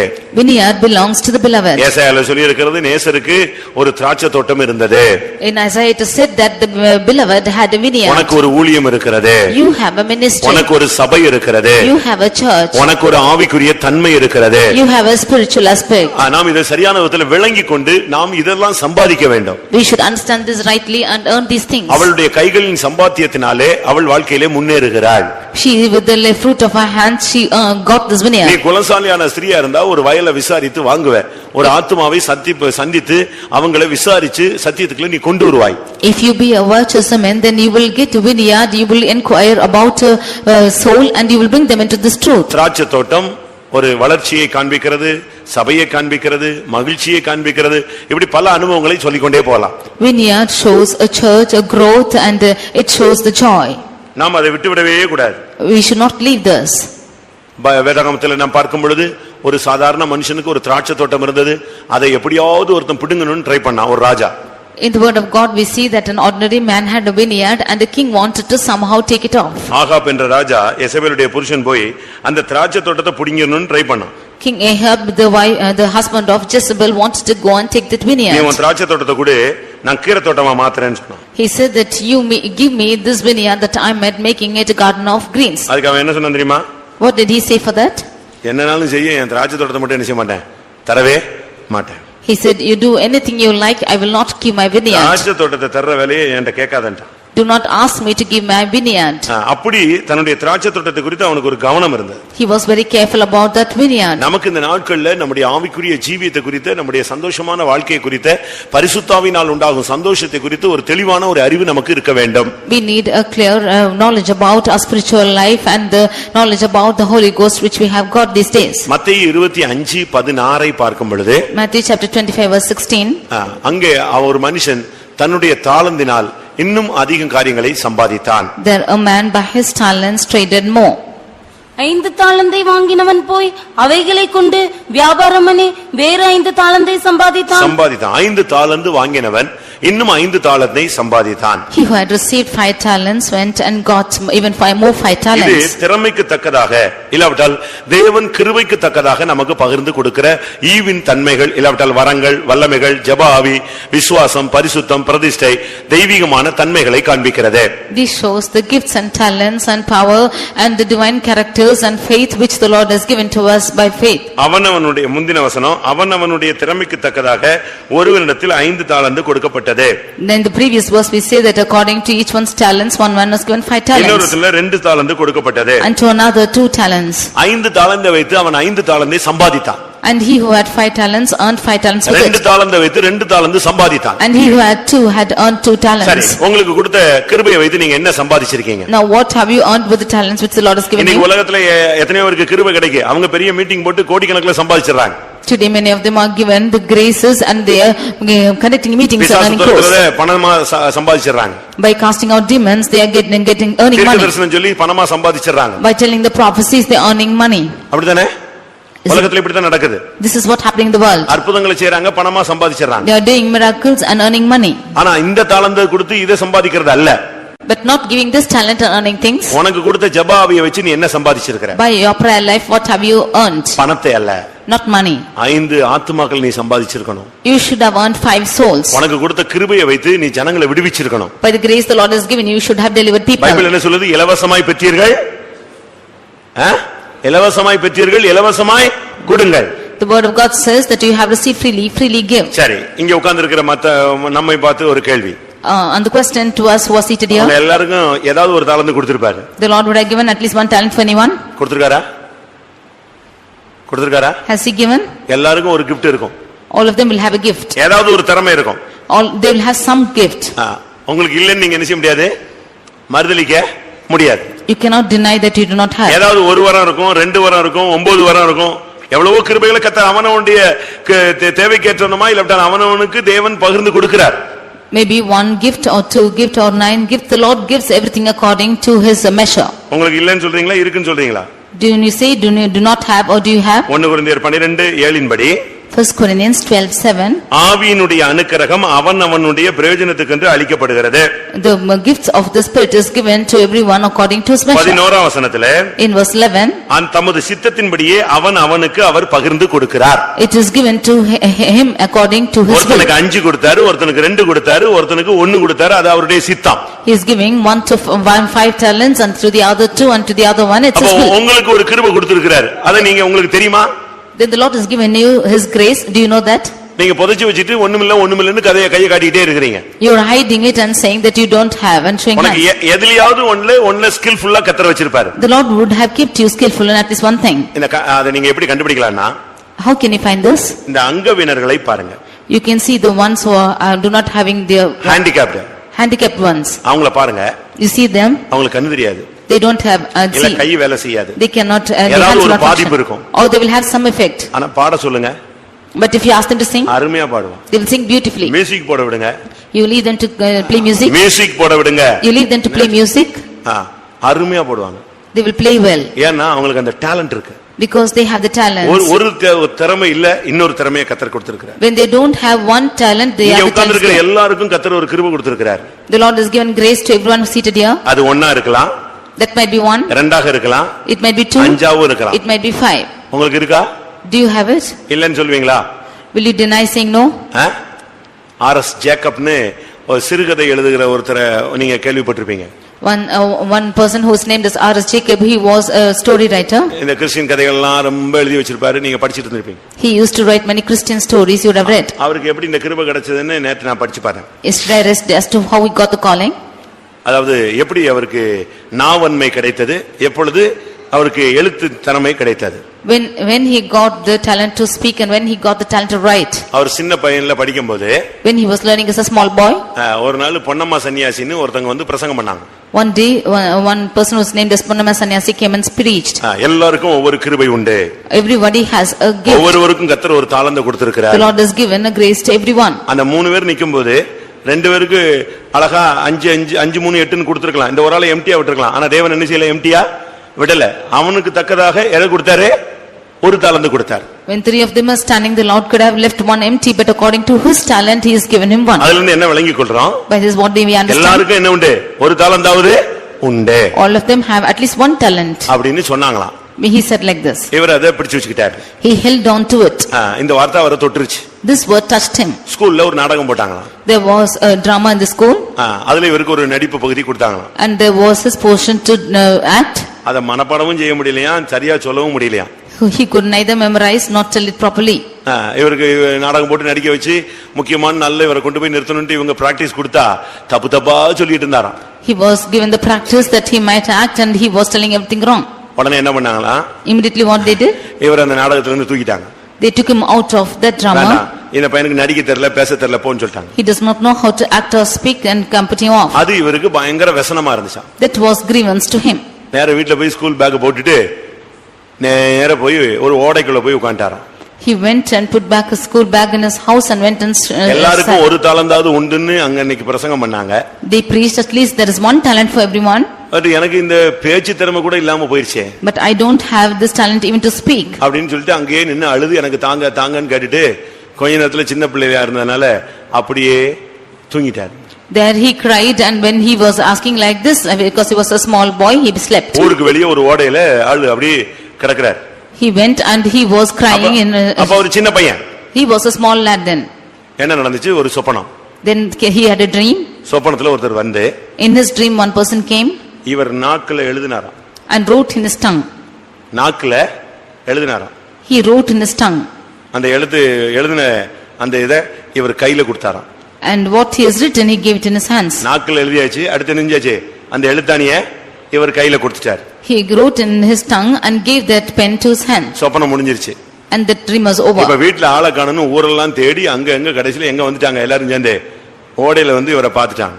When they saw that he was not found in his house they came and found him in the brook. இப்போ நாடகத்துல இருந்து இவரை தூக்கிட்டாங்க, அதனால தான் இவர் துக்கத்துல வந்தாருங்கிறது எல்லாருக்கும் தெரிஞ்சு போச்சு. Now everybody came to know that he was taken away from the drama and therefore he was grieved. அப்போ திருப்பி அந்த டீச்சர் சொன்னாராம், சரி உனக்கு நாடகத்துல அந்த போர்ஷனை நெஞ்சிரேன், கொடுத்துறேன்னு சொல்லிட்டாராம். Now the teacher again said that I will give you that portion in the drama. அடுத்த நாள் அந்த போர்ஷன்ல நடிச்சா ஒரு தப்பு கூட இல்ல. Next day when he acted with that portion, there was no fault at all. அவர் சொல்றாரு, அன்னையில இருந்து என் நாக்குல அவர் தொட்டதுனால, ஆண்டவர் தொட்டதுனால நான் பேச்சாளனாகவும் மாறினேன், கையில அதை கொடுத்ததுனால நான் யாரா மாறினேன், எழுத்தாளனாகவும் மாறினேன். He said, because the Lord has given me, from that day I became an orator, and because he's given in my hands I became a writer. கர்த்தர் உங்க நாக்க தொட்டார்னா நீங்க பேச்சாளராய் மாறிடலாம். If the Lord will touch your tongue, you will become an orator. கையில எழுத்தாணியை கொடுத்தா நீங்க யாரா மாறிடலாம், எழுத்தாளனாய் மாறிடலாம். If he gives the pen in your hand, then you can become a writer. சங்கீதக்காரன் சொல்லுகிறான், என் நாவு விரைவாய் எழுதுகிறவனுடைய எழுத்தாணி. அவ்வளவு ஃபாஸ்ட்ல பேசுவான்.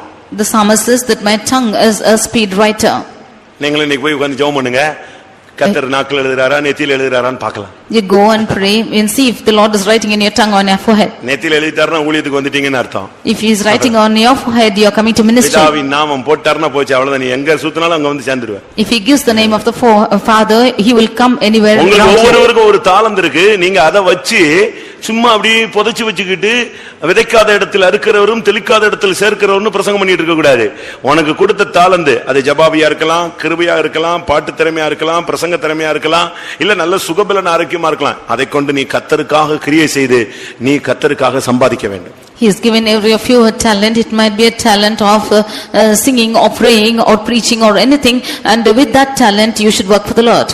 உங்களுக்கு கர்த்தர் கூட ஏதாவது ஒரு கிருபை கொடுத்திருப்பாரு. The Lord will give you at least any talent. நீங்க அதை ஜெபத்துல கூட யூஸ் பண்ணலாம். You can use that even in prayer. முழங்கால்ல கூட யூஸ் பண்ணலாம். You can use that in kneeling. முழங்கால் போடுற கிருபை கொடுத்திருப்பாரு. He would have given you the grace to kneel. கண்ணீரின் ஆவி தருவார். He will give you the விழிப்பின் ஆவி தருவார். He will give you the waking spirit. இதெல்லாம் நீங்க பயன்படுத்தணும். நீங்க பாட்டுக்கு அந்த கிருபையை வாங்கிட்டு அந்த ஒரு தாளந்த வாங்குனவன மாதிரி நல்லா நைட்ல தூங்கிட்டே இருக்க கூடாது.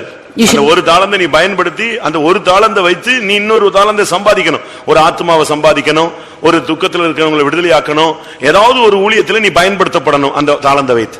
You should make use of this talents, and somehow you should utilize this and at least earn one soul or may be a source of concern to the others. அடுத்து nextly, நீ சம்பாதிச்சு பரலோகத்துல உன்னுடைய பொக்கிஷத்தை சம்பாதிச்சு சேர்த்து வைக்கணும். You should earn and save your treasures in heaven. 5 தாளந்தை வைத்து அவன் 5 சம்பாதித்தான். Keeping 5 talents, he earned 5 more. லூக்கா 12ஆம் அதிகாரம் Luke chapter 12 33ஆம் வசனத்தை பார்க்கும் பொழுது verse 33. அங்க என்ன சொல்லப்பட்டிருக்கிறது? What it said there? உங்களுக்கு உள்ளவைகளை விற்று பிச்சை கொடுங்கள், பழமையாய் போகாத பணப்பைகளையும் குறையாத பொக்கிஷத்தையும் பரலோகத்திலே உங்களுக்கு சம்பாதித்து வையுங்கள். இந்த உலகத்துல சம்பாதிச்சு சேர்த்து வச்சது மாத்திரமல்ல, எங்க சம்பாதிச்சு சேர்த்து வைங்க, எங்க சம்பாதித்து வைங்க, பரலோகத்துல சம்பாதிச்சு வைங்க. You earn for the treasures in heaven. இந்த உலகத்தோட நமக்கு வாழ்க்கை முடியறது இல்லையே. With this world, this life is not ending up. பரலோகத்துல உங்களுடைய பொக்கிஷத்தை சம்பாதிச்சு சேர்த்து வைங்க. You add and save your treasures in heaven. இங்க உள்ள பேங்க்ல பேலன்ஸ் எப்படி இருக்கு? How is the balance here in the bank? நல்லா இருக்கா? Is it good? போன வாரம் நான் ஒரு இடத்துல இருக்கும்போது ஒரு தகப்பன் ஃபோன் பண்ணாரு. Last week a father was calling me up. எனக்கு அந்த பொண்ணுக்கு நல்ல இடத்துல நீங்க பாருங்க. You look for my girl in a good place. எவ்வளவு கொடுக்கணுமோ கொடுத்துடலாம். How much ever he can give. அந்த அளவு நான் ஆண்டவர் கிருபையில எல்லாம் வச்சிருக்கிறேன். To that extent I have kept everything. அப்போ இவர் தாம் பிள்ளைக்காக எல்லாம் சம்பாதிச்சு வச்சிருக்கிறார். Then he has earned everything for his daughter. பரலோகத்துல நீ ஏதாவது சம்பாதிச்சு சேர்த்து வச்சிருக்கியா? But have you earned anything in heaven? அந்த பேங்க்ல உங்களுக்கு எவ்வளவு இருக்கும்னு நினைக்கிறீங்க? How much will you have in that bank? சொல்லுங்க, எவ்வளவு இருக்கு? You say as to how much you have? சொல்லுங்க, எவ்வளவு சேர்ந்திருக்கும்? இருக்குமா? Will you have it stored? நீங்க சேர்த்து வைக்கிறீங்க, நான் அதை செய்தேன் அப்படின்னு சர்லெஸ் கிளப்பிடும். You are gathering it up there. When you say that I have done it, it's coming down and it's becoming less. நீங்க இப்ப காணிக்கை கொடுக்கறீங்க. Now you are giving offering. அது தேவனுக்காக நீங்க செலுத்துறீங்க. That is what you are giving to God. அதனுடைய percentage எங்க சேர்ந்துருது? That percentage is added. மேல உள்ள அக்கவுண்ட்ல கிளியர் ஆயிடுது. It is added in your account above. நான் இவ்வளவு கொடுத்தேன் தெரியுமா அப்படின உடனே டக்குன்னு நெஞ்சிருச்சே, அவ்வளவும் க்ளோஸ் ஆயிடுச்சு. When you say that I have given so much, immediately everything is gone. அவ்வளவுதான், வைரஸ் ஃபார்ம் ஆயிடுச்சு. There is a virus which is formed. உடனே அது அவ்வளவு சுத்தமா அழிஞ்சு ஒண்ணுலாம் போய்டும். And it destroys with nothing. நான் இதை செய்தேன் என்று எப்பொழுது நீங்கள் சொன்னீர்களோ அப்பொழுதே நீங்கள் பூமியிலே அதை அடைந்து தீர்ந்தாயிற்று. Whenever you say that I have done this, then you have received your reward in this world itself. பரலோகத்துல பொக்கிஷத்தை சம்பாதிச்சு வச்சிருக்கீங்களா? Have you laid the treasures in heaven? சம்பாதிச்சு வச்சிருக்கீங்களா இல்லையா? Have you earned in heaven? இங்கேயே லோன் பயங்கரமா இருக்கு, இதுல போய் அங்க எங்க சம்பாதிச்சு வைக்கிறது? Here itself we have our loans to great extent. Where are we to gather there? நம்ம ஆளுங்கள்ட்ட இருக்கிறதுல கர்த்தர் கொடுத்ததுன்னு சொல்றதுக்கு ரொம்ப கம்மி தான். There are very few who can say that the Lord has given to them. வீடு பேங்க்ல இருக்கு, The house is in bank, car பேங்க்ல இருக்கு, and car is in bank, two wheeler பேங்க்ல இருக்கு, two-wheeler is in bank, எல்லாம் ஃபைனான்ஸ்ல, everything is in finance. எல்லாம் finance. Everything is in finance. இது என்னதான் நீ இந்த உலகத்துல இவ்வளவு நாள் சம்பாதிச்சேன்னா அது கொடுத்து அதுல இருந்து நான் கொஞ்சம் கொஞ்சமா கட்டிக்கிட்டே வரேன். எத்தனை வருஷம் கட்டுவ? If you should ask us to what you have earned, I will give and I will pay little by little. How many years will you போன pay? வாரம் ஒருத்தட்ட கேட்டேன், அவர் சொன்னாரு நான் 5500 ரூபாய் கட்டிக்கிட்டே இருக்கணும். எத்தனை வருஷம்? Last week one person said that he is paying 5,500. How many years will he pay? வீட்டுக்காக கட்டணுமா? 20 வருஷம் கட்டணுமா? And he has to pay for 20 years. 20 வருஷம் இவன் கட்டிக்கிட்டே இருக்க வேண்டிய அந்த வீட்டுக்கு பணத்தை கட்டிக்கிட்டே இருக்கலாம். For 20 years he has to pay for his house. 20 வருஷத்துக்குள்ள இயேசு வந்துட்டு இவன் போக மாட்டாங்கிறது கேரண்டியா எழுதி கொடுத்துட்டான். He can write and give that he cannot go if Jesus comes within 20 years. ஒருவேளை இவனுக்காக 21வது வருஷத்துல வரணும், அதுக்குள்ள அடுத்த லோன் எடுக்காம இவன் இருக்கணும்.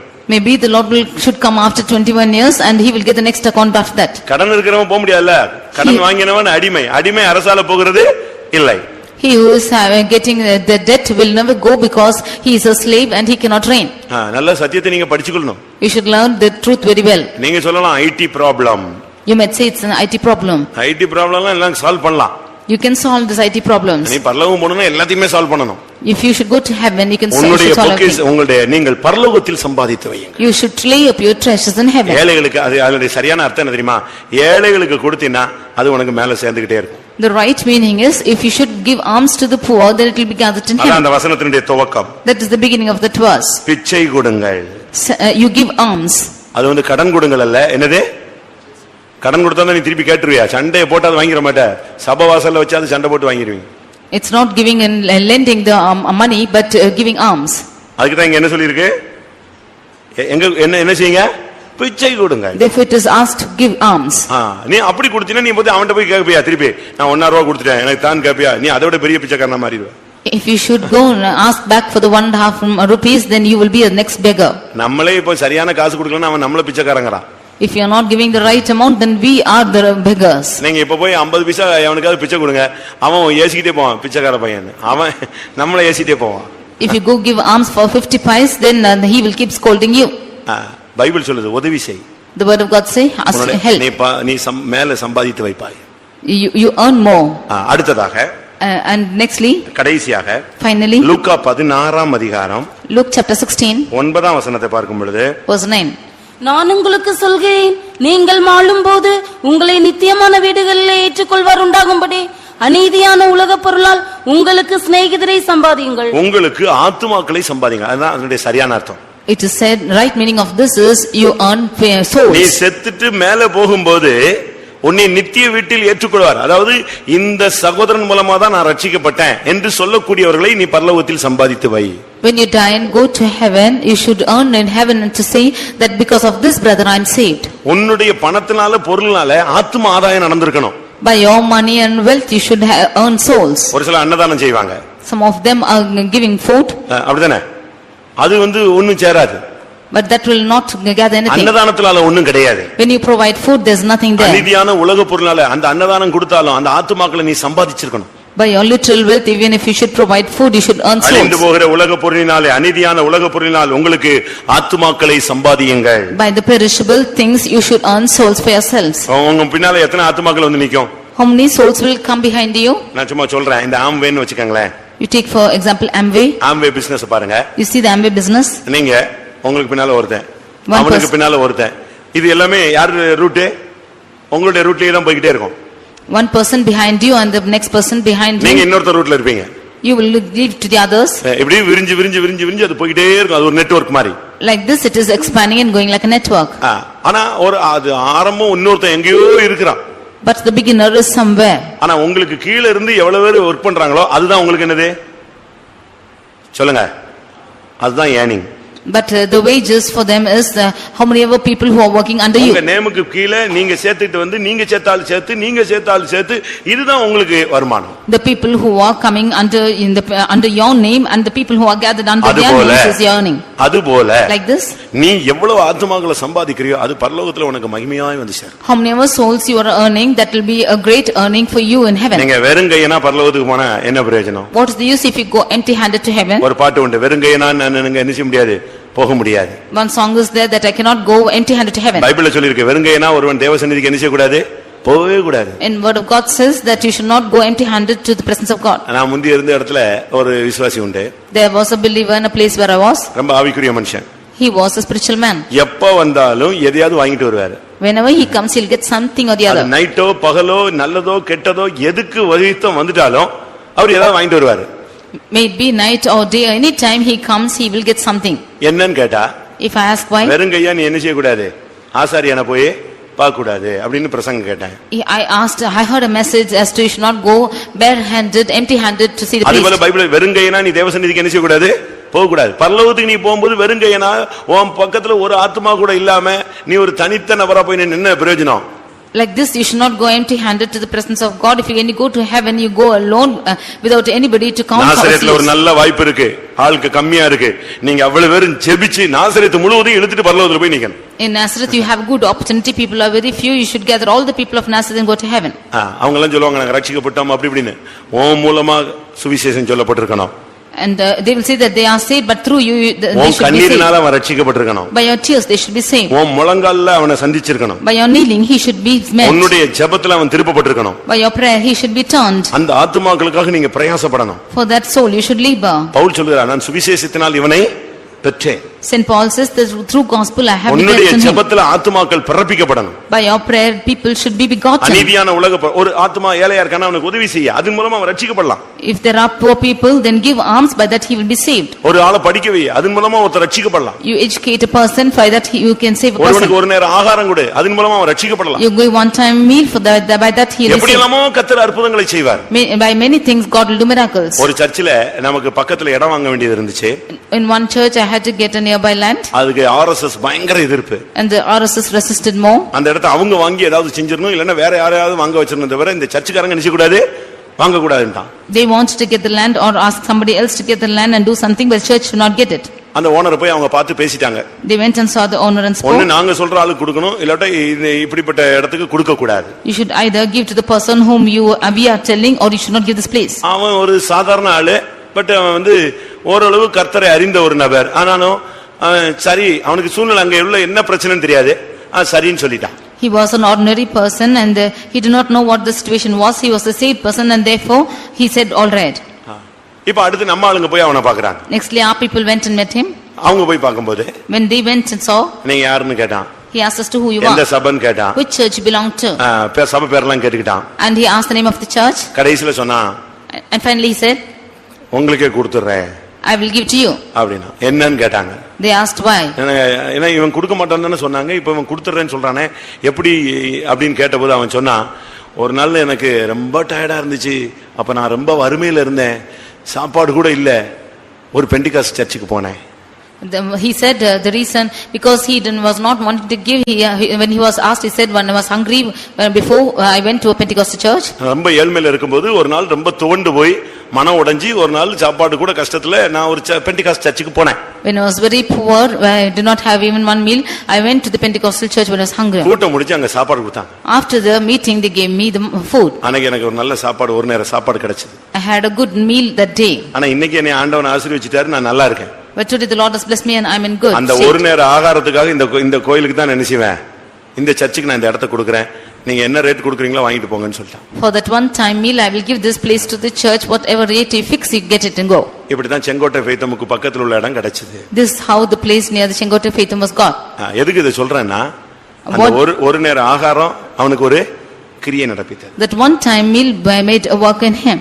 நீங்க இந்த ஒரு நேரம் அந்த ஜஸ்ட் அந்த கொஞ்சம் உதவி பாருங்க, ஒரு ஆத்மாவே திருப்பிடும். You help a little bit and it will turn the soul. எத்தனை பேர் ஒரு செகண்ட்ல சூசைட்ல இருந்து வெளிய வந்திருக்காங்க தெரியுமா? How many of them in a moment have come out of suicide? சூசைட்ல இருந்து எத்தனை பேர் வெளிய வந்திருக்காங்க தெரியுமா? You know how many of them have come out of suicide? சாக போயிட்டு லாஸ்ட் மினிட்ல யாரோ தொடுதல் உடனே வந்து ரட்சிக்கப்பட்டிருக்காங்க. At the large verge to death, they were, by some touching, they came back. இதெல்லாம் எதுக்கு நான் சொல்றேன்னா, Why I say this is, நீங்க அந்த நேரத்துல அந்த வேலையை நீங்க செய்யலைன்னா அந்த ஆத்மா அழிஞ்சு போயிடும். if you do not do that work at that moment, that soul will perish. அதனால நீங்க சும்மா ஏதோ கல்யாணம் கட்டிட்டேன், பிள்ளைய பத்துட்டேன், 2 பிள்ளைகளை தூக்கிக்கிட்டு அப்படியே இதே வாழ்க்கை இதே தரிசனம்னு போக கூடாது.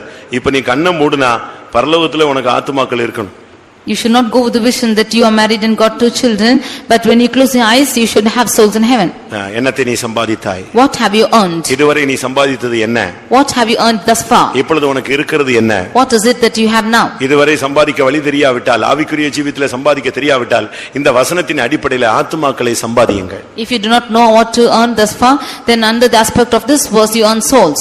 புத்தியை சம்பாதியுங்கள். You earn understanding. கர்த்தருக்கு பயப்படுதலை சம்பாதியுங்கள். You earn the fear of God. கர்த்தரை அறிய அறிவை சம்பாதியுங்கள். You earn the understanding of God. மகிழ்ச்சியான வாழ்க்கையை சம்பாதியுங்கள். You earn the joyous life. கர்த்தர் கொடுத்த தாளந்தினால் இன்னும் தாளந்துகளை இன்னும் வளர்ச்சியை ஆவிக்குரிய ஜீவிதத்திலே முன்னேற்றத்தை சம்பாதியுங்கள். By the talents that the Lord has given, you go forward in your progression in your spiritual life. உங்களுடைய சொத்துக்களை சம்பாதித்து வையுங்கள். You earn your treasures up in heaven. ஆத்துமாக்களை சம்பாதியுங்கள். You earn souls. இயேசு தன்னுடைய சுய இரத்தத்தினாலே சம்பாதிக்கப்பட்ட சபைக்காக தான் வரப்போகிறார். Jesus is coming for the church which he has earned by his own blood. ஒவ்வொரு சொட்டு இரத்தத்தையும் சிந்தி இந்த சபையை சம்பாதித்தார். He has shed every drop of blood and purchased this church. தன்னுடைய தழும்புகளால உங்களுக்கு நமக்கு நம் ஒவ்வொருவருக்கும் அவர் சுகத்தை சம்பாதித்து வைத்திருக்கிறார். By his stripes he has earned us every healing. அவர் சிலுவையினாலே நமக்கு சுகத்தை சம்பாதித்து வைத்திருக்கிறார். By his cross he has given us the health. எல்லாரும் கண்களை மூடுவோம். Let's all close our eyes. கர்த்தருடைய சமூகத்திலே நம்முடைய சம்பாத்தியத்தின் தன்மையை நாம் நினைவு கூறுவோம். Let us remember the aspect of our earning in the presence of God. எல்லாம் முடிஞ்சிட்டு எனக்கு ஒரு மனைவி 2 பிள்ளைங்க அது இதுதான் நான் சம்பாதிச்சேன்னா இதுக்கு பரலோகத்துல ஒரு பிரதிபலனும் கிடையாது. If you should say having everything I have earned my wife and children, you have no reward in heaven. எனக்கு வீடு இருக்கு, வாசல் இருக்கு, எனக்கு கார் இருக்கு, சொத்து இருக்கு, நல்லது. இதெல்லாம் ஒண்ணும் உன் கூட வராது. ஒன்றையும் நீ கொண்டு வந்ததில்லை, ஒன்றையும் நீ கொண்டு போவதும் இல்லை. It's good that you have house and land or wealth, but there's nothing that you have brought and nothing you will take back. பொல்லாப்பை விட்டு விலகுகிறையே, அதுதான் உன் வாழ்க்கையை மாற்றி உன்னை பரலோகத்துக்கு கொண்டு போகும். You departing from evil will change your life and take you to heaven. கர்த்தருக்கு பயப்படுகிற பயத்தில் இருக்கிறையே, அதுதான் உன் வாழ்வை கட்டி எழுப்பி பரலோகத்துக்கு கொண்டு போகும். You're standing by the fear of God, only that will build up your life and take you to heaven. கர்த்தரை அறிகிற அறிவை சம்பாதிக்கிறாயே, அதன் மூலமாய் நீ உலகத்தை வெறுத்து பரலோகத்தின் மேன்மையை நீ அடைவாய். You are getting the understanding of the knowledge of God, then only that can exalt you and go to take you to heaven. உலகத்தில் உள்ள எந்த சந்தோஷத்திலும் உன்னுடைய மனதை ஈடுகொடுக்காமல் பரிசுத்தாவினால் உண்டாகும் சந்தோஷத்தை நீ சம்பாதித்துக்கொள். No, not giving room to any other joy in this world, you receive the joy of the Holy Ghost. தேவன் கொடுத்த கிருபையை வைத்து இன்னும் கிருபையிலே முன்னேறி செல்வாயாக. Having the graces which the Lord has given you, you go forward in your graces. உலகத்தில் நீதியின் கிரியைகளை செய்து பரலோகத்திலே நீங்கள் சொத்துக்களை சம்பாதித்து சேர்த்து வையுங்கள். Doing the works of righteousness in this world, you earn together wealth in heaven. உனக்கு கொடுத்த பணம் பொருள் மூலமாக ஆத்துமாக்களை சந்தி, ஆத்துமாக்களுக்கு கொடு, ஆத்துமாக்களை எப்படியாவது அவளுக்கு கிறிஸ்துவை அறிகிற அறிவுக்கு நீ வழி நடத்துவாயாக. By the money and things that you have, you go and give to the souls, and somehow you lead the souls to heaven. எத்தனையோ பேருக்கு கர்த்தர் உதவி செய்யக்கூடிய வாய்ப்பை கர்த்தர் நமக்கு தருவார். The Lord will give us opportunity to help many of them. எத்தனை பேர் இந்த கூட்டத்துல கடைசியா சொல்ல போறீங்க, கர்த்தாவே எனக்கு தந்தால் நான் கொடுப்பேன்? How many of you will finally say in this meeting, if the Lord will give, I will give? அப்படி சொல்றவங்க மட்டும் கை வைத்துங்க பார்க்கலாம். All those who say like this, lift your hands. தமிழ்ல ஒரு வார்த்தை உண்டு, மனம் இருந்தால் மார்க்கம் உண்டு. They will say in proverb that if you have mind, எனக்கு கொடுத்தால் நான் கொடுப்பேன். Lord, if you give, I will give to you. எனக்கு தாரும் நானும் தருகிறேன். You give me and I will give. நீங்க அப்படி சொல்லி பாருங்க, கர்த்தர் தருவாரு. நீங்க அதுல உண்மையா இருந்தீங்கன்னா வந்துகிட்டே இருக்கும். நீங்க அதுல திருப்பி ஏமாத்திட்டீங்கன்னா வர்றது பிரேக் ஆயிடும். If you say this and be faithful in this, then he will give it to you. If you are unfaithful, then it will break. கர்த்தாவே இந்த உலகத்துல நான் பல காரியங்களை சம்பாதித்து விட்டேன். Lord, I have earned many things in this world. மனைவி, ஆடு, மாடு, வீடு, கார் எல்லாம் சம்பாதிச்சிட்டேன். ஆனால் இனிமேல் நான் நித்திய ஜீவனை சம்பாதிக்க வாஞ்சிக்கிறேன். I have earned wife, children, cattle and car, but hereafter I want to earn eternal life. ஆத்துமாக்களை சம்பாதிக்க வாஞ்சிக்கிறேன். I want to earn souls. அப்படி வாஞ்சிக்கிறவங்க எல்லாம் கண்களை மூடுங்க. All those desire like this, close your eyes. நீ என்னத்தை சம்பாதித்தாய்? What have you earned? அவன் துரிதமாய் சம்பாதித்தான். He earned it hastily. அவன் சொல்றான், சாலமோன் சொல்றான், என்னை போன்று துரிதமாய் சம்பாதிக்கத்தக்கவன் யார்? Solomon says, who is the one who hastily earns like me? அவனை போல நம்ம துரிதமாய் ஆத்துமாக்களை சம்பாதிக்கணும். Like this we have to hastily earn souls. துரிதமாய் அழிந்து போகிற ஜனங்களை சம்பாதிக்க வேண்டும். We have to earn hastily the perishing souls. கர்த்தர் நமக்கு உதவி செய்வாராக. The Lord help us. Amen. Hallelujah. Hallelujah. Hallelujah. Jesus. Amen. Amen. Amen. Hallelujah. Hallelujah. Hallelujah. ஆமென் ஆமென் ஆமென் ஆமென் ஆமென் ஆமென் ஆமென் ஆமென் ஆமென் ஹல்லேலூயா ஹல்லேலூயா. ஆமா, ஒரு சிலர் வேலை கிடைக்கலமாங்க, எனக்கு வேலை கொடுக்க மாட்டேங்கிறாங்கம்மாங்க. ஒரு சிலர் கஷ்டப்பட்டு என்னால வேலை செய்ய முடியாதும்பாங்க. ஒரு சிலர் எனக்கு லக்கு இல்லம்பாங்க. இப்படி விசுவாசிகள் சொல்லிட்டு அலையக்கூடாது. நீ கர்த்தருக்காக செய்ய வேண்டிய வேலை ஒன்று உண்டு. நீ பொல்லாங்கான ஊழியக்காரனாக சோம்பேறியான ஊழியக்காரனாக இருக்கக்கூடாது. சாலமோனை போல துரிதமாய் சம்பாதிக்க வேண்டும்.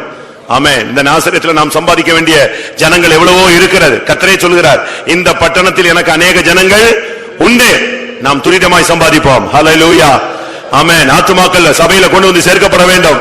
இன்றைக்கு நாம் கண்ணை மூடினால் பரலோகத்திலே நித்திய வீட்டில் நம்மை ஏற்றுக்கொள்கிற ஒரு பெரிய திரள் கூட்டம் ஜனங்கள் வேண்டும்.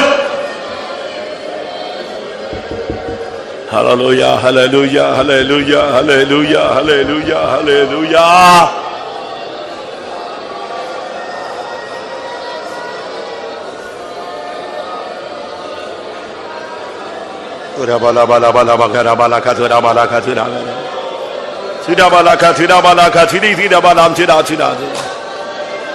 ஆண்டவரே ஆண்டவரே ஹல்லேலூயா.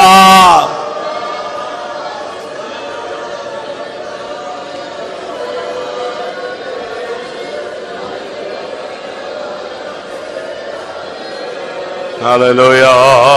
ரிக்கடபலகதிரி விடவர. ஹல்லேலூயா. ஆமென். ஹல்லேலூயா. ஹல்லேலூயா. ஹல்லேலூயா. ஹல்லேலூயா. ஹல்லேலூயா.